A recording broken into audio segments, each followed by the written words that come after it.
waxaan u aragnaa haddii maxamed abiib lala hadlo ama loo hanjabo ama loo cagajugleeyo inay Soomaaliland ka maartay awdal xildhibaanka maxaa abiib maaha inaan yar u siiro fudud la hadlayo waa nin gobolka awdal madaxa u saaran weey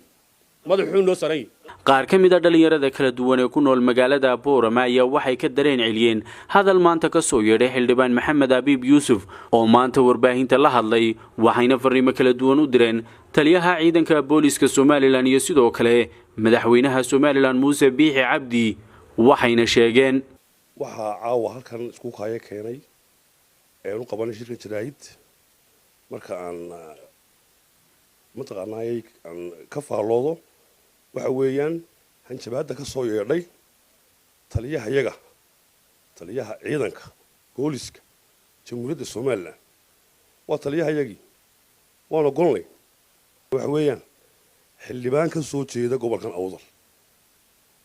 oo magaciisa la yiraahdo Maxamed Abiib Yuusuf ninkaasi beel ahaan samaroon ku kala baxaa beel ahaan anagu isku beelmani gobol ahaan baan isku gobolnahay balse mabda aan ka hadlaya waxay tahay gobol ahaan baan ka hadlaya qaran ahaan baan ka hadlaya waxaan u aragnaa anagu xildhibaankaasi inuu yahay xildhibaanka kaliya haata ee adkeeya ee fuliya dastuurka jamhuuriyadda Soomaaliland u yaala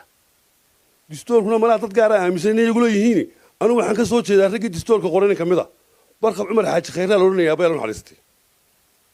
buugta iskuulka lagu qaato dugsiga hoose dhexe ilaa dugsiga sare uu ku qorayaa bahay xildhibaanku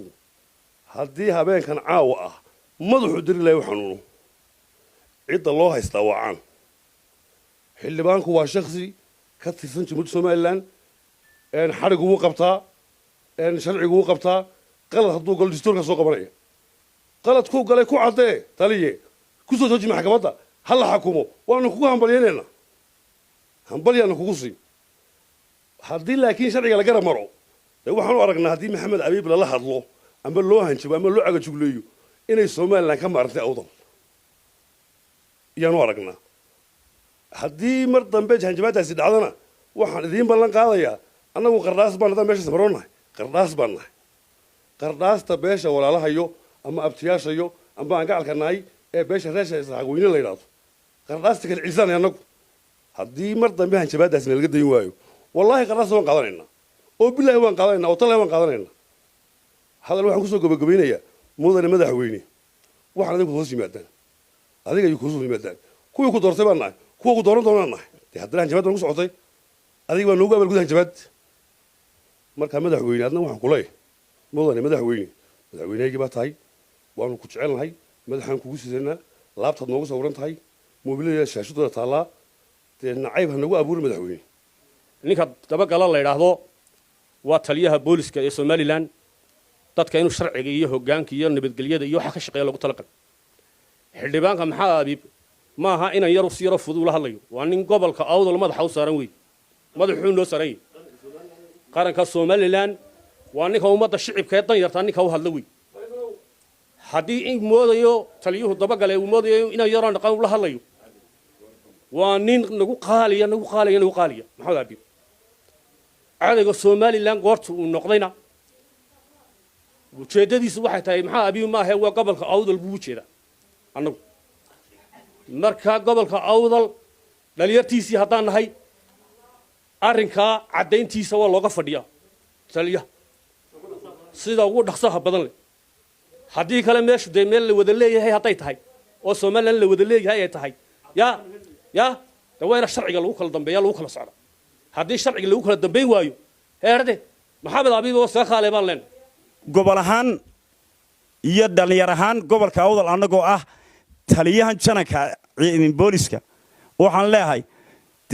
raggu waa saddex marna waa nuur marna waa nal marna waa naaqus horta darajadii boolisnimo ee sharcinimadii boolisnimo waad ka dhacdan leeyahay Allah ku salo bisha Ramadaan waayo sababta waxaad u fiirsan baad ku hadashay taasi waa ta labaad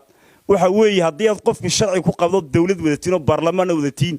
jaraa'id warqad inta u dirtaa loo yeeri karaa ama u yeeri karo wax lagu tusaalahan qofkii oo ay dacwad dad doonayo inuu hanjab ya sodonkii sano mar badlada baasida siisin xilligii baasida siinaysan baan u maleeyaa oo kowdhi looda baasida siinaysan shalay baan gaandhi iyo waxba ay garaacay laga ooyay maantana waatan horta ninka hadalkiisa waxaan u arkayaa inuu dameer ninka dhacay ma dakramo hadduu waxayo meel bule soomar labeelata waayo sababtoo ah waa xagga xildhibaannimada waxa weeyaan dadka bini'aadanka baxsharkii wuxuu ku rooyaa dadnimo maantana dadnimada Soomaaliland inay jiriteen madaniin hoostiisa socotaad iyo doonaysa haddayna doonayn qofka ka doodaya xuquuqda bini'aadanka ee u doodaya dulmanaha ee u doodaya dadweynaha ceelka ku sii shumaya ee u doodaya baytimaalka lacagta meel ku dhacaysa ee u doodaya jiritaanka dadnimada meesha Soomaaliland halkay mari lahayd ictiraafkeega te maanta lama yiraahdeen Soomaaliland ma matashid cadow baad ku tahay waa su'aal weyn oo madax daalinaysa dalal kasta oo shisheeyo oo shari lacagina siiyeen way dhageysanayaan aadmiguna uu maqlayaa taasi waa marxaati waxad noogu tarteene iniga horta annaga wax noo tarteen janankaasi maanta wax weyn buu taray gobolka Awdal wuxuu ugu taray gobolka Awdal waa cadow buuri hayana loo qabin Maxamed Abiy 11 xildhibaan kalena ha u qabaan in cadowga labaad yihiin waa kow wasiirada codobka labaad yihiin ka u sharaxanay waxa la Soomaalidu waxay tiraahdaa in dameertii farsaha la daaqdaa inuu faras dhalays moodaa nin kastoo gobolka Awdal Hargeysa ka jooga inuu ereygaasi u yaalaha u yaqabo waayo walaalkii loo xiriyo soo qoyso mudane madaxweyne waxa ku leeyahay hadduu hadalkaasi dhabahayn oo jarayda adigu hadu qortay anaad hoos loogu dhiiban hoos loogu sheegin waa inaad bari aroorta wax kale lagu dhawaaqo waa inaad mudnin wasiiradu fidiyaan wasaaradda arrimaha gudaha wasiirka beeraha wasiir kasta oo meel joogay waa inuu wax ka sheego haddii kale aan masmuuhu wayahay walaalkii oo gacan la siiyay midda labaad waxaan la hadlayaa aan halkan kala hadlayaa falka lagula kacay uu janaka boolisku kula kacay xildhibaanka ka soo jeeda gobolka Awdal namatala annaka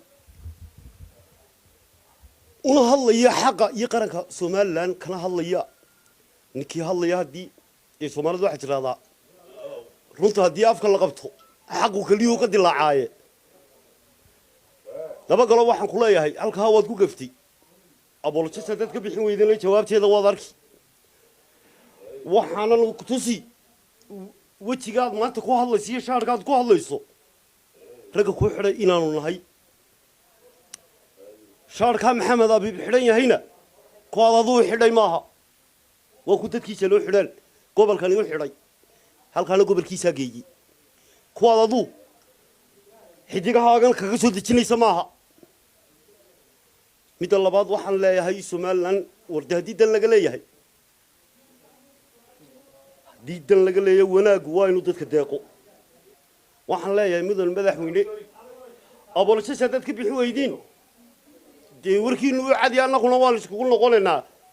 horta Soomaaliland hadday noqoto maroodi mana maydho loomana maydho ayay noqotaan manaya Soomaaliland ninka dee in Abiy kule waa cadawgiisii sadiiqayga garan mayno algu maqayay mala waa kuwa mootane laakiin xildhibaanka Soomaaliland gaar ahaan gobolka Awdal ka soo jeeda xildhibaanka dadka xaqooda iyo xuquuqdooda u dooda ya ninka ku sheegay maanta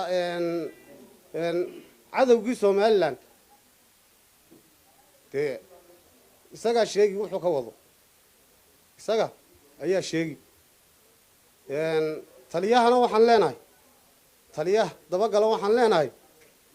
ninkani waa nin gobolka Awdal ka soo jeeda dadkii soo doortay baan nahay ya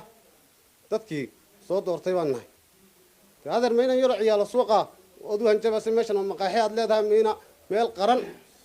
qaran meena hayn oo ummadda u shaqaysa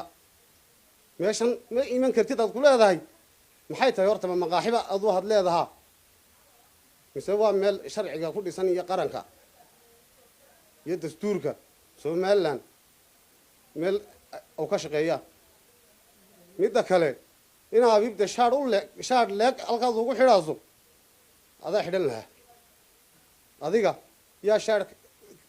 ka weyn adaa xidhan baan ku leeyahay taliye caawa laga bilaabana in Abiy baday maanta tii Ilaahay ay hesho ninka aanu daba joognaa adiga